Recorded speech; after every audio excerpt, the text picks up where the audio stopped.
Alrighty, like I said in the beginning of this section, fighting did not just occur in the Northeast. We're going to talk about now how the American Revolution was fought in the West, in the frontier region. Now, throughout most of the American Revolution, attention was mainly focused on the 13 states along the Atlantic coast. However, there were skirmishes and battles that did take place along the western frontier. One major concern for the Continental Congress at the beginning of the American Revolution was keeping the Native Americans neutral. Right? They wanted to keep them neutral. However, they offered payments to these Native Americans, to groups willing to remain at peace, but still, most of the Native Americans sided with Great Britain. Right? The reason why they sided with Great Britain is because they feared that an American victory would mean more settlers moving west or south onto Native American lands. And the turmoil of war hurt many Indian groups. Sometimes tribes started to split into warring factions when they could not agree which side to join. Thousands of Indians are going to be driven west by these raids. The Native Americans believed that if they sided with the British, they would be able to attain more land. That was one big motive for them to side with the British. Now, defending the frontier, there was an important Virginia militia leader by the name of George Rogers Clark. As you can see here, highlighted in yellow. I'm just going to underline him. Alright, he's an important figure we're going to talk about. And he was a Virginia militia leader. He's going to be sent to attack British forts beyond the Appalachian Mountains in 1778. Clark's forces are going to easily capture 2 Mississippi River outposts. He was very successful in protecting the frontier. As a result of his success, Clark's victories are going to allow settlers to remain on the frontier, and it's going to strengthen American claim on the Ohio Valley area. 2 very important outposts that he took control of were Kaskaskia and Cahokia. Those are 2 important outposts that he took control of. Also, in the western part of these colonies, the Americans are going to receive help from Spain. They received unofficial help from Spain. They never formed an official alliance, but they did get some unofficial help. At the time of the American Revolution, Spain governed Louisiana, land west of the Mississippi, stretching as far north as Canada and south as the Gulf of Mexico. And the Spanish were eager to get back Florida, which they lost to Great Britain at the end of the French and Indian War.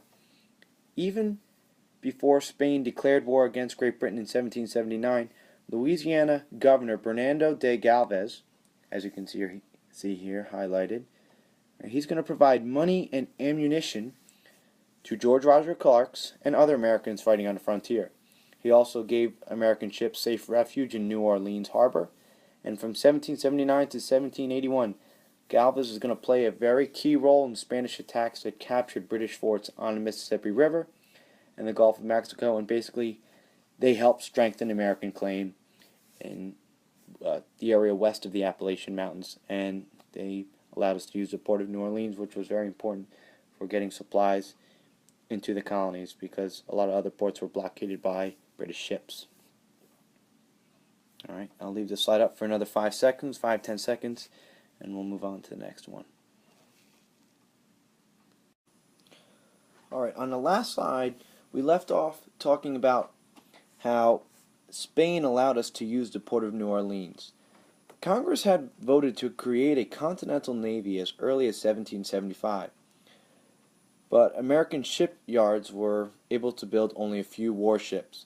They had a very small navy, and they were going up against Britain, which dominated the seas at this point in time. Great Britain have a huge advantage at sea over the Americans, due to the lack of ships that we have. Americans relied on privateers. There were about 800 privateers that acted like pirate ships and seized cargoes of rum from British ships in the West Indies, or British ships carrying wool from England, or even furs from Canada. These privateers, right, forced Britain to spend valuable resources protecting their merchant ships. Right? The British needed these merchant ships to get to their troops fighting in the colonies or their troops fighting in Europe. And these privateers were very helpful in forcing Great Britain to spend more of their money. Now, the most famous naval battle that took place at sea actually occurred off the coast of England. A very famous battle, I'm just highlighting this, alright, took place off the coast of England in August of 1779. The name of the battle was called Flamborough Head. Now, you don't really need to know the name of the battle, but what you do need to know is the American commander that won this battle. His name was John Paul Jones.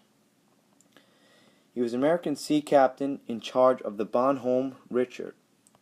He was the commodore of the Bonhomme Richard, and under the command of himself, he is going to circle Great Britain, and he's going to come into contact with a very large British warship known as the Serapis, which was commanded by Richard Pearson. The Serapis and the Bonhomme Richard are going to break out in cannon and musket fire, and the cannon and musket fire is going to leave the Bonhomme Richard in tatters, shredded. Sails were ripped apart, and John Paul Jones is going to give the command to have his ship, sailed into the Serapis. And the Bonhomme Richard sails into the Serapis. The troops on the Bonhomme Richard board the Serapis, led by John Paul Jones, and they break out in battle on the ship. And John Paul Jones basically vows, once he boards the Serapis, that I have not yet begun to fight. And he said this very famous quote during this battle, and you need to know that it was said by John Paul Jones. Right, very important quote. You need to know that he said. John Paul Jones is going to become victorious at this battle. Richard Pearson is going to surrender his ship to John Paul Jones, and dozens of sailors are unfortunately going to die in this battle on each side. But the captain of the Serapis surrenders. John Paul Jones is actually going to leave this battle commanding the Serapis. He sails the Serapis back to France, then eventually he came back to the United States. As a result of John Paul Jones' heroic military expeditions at sea, he becomes the father of the American Navy, a very important figure in the American Navy today. You can see a statue of him here. On the next slide, I have a picture of John Paul Jones' tomb, which is found in Annapolis at the Naval Academy. I'll show that on the next slide and give you a few reminders. Now, we have a quiz tomorrow on Chapter 6, Section 2 notes. Please make sure you study. If there's any remaining time after this video, make sure that you've completed all the Section 3 questions. I wasn't in class to check that today, but make sure that's done for tomorrow. And also study for the quiz. And that's about it. All right. I'm just going to put up the next slide of what is believed to be John Paul Jones's, what is John Paul Jones's tomb at the Naval Academy. You can see it here.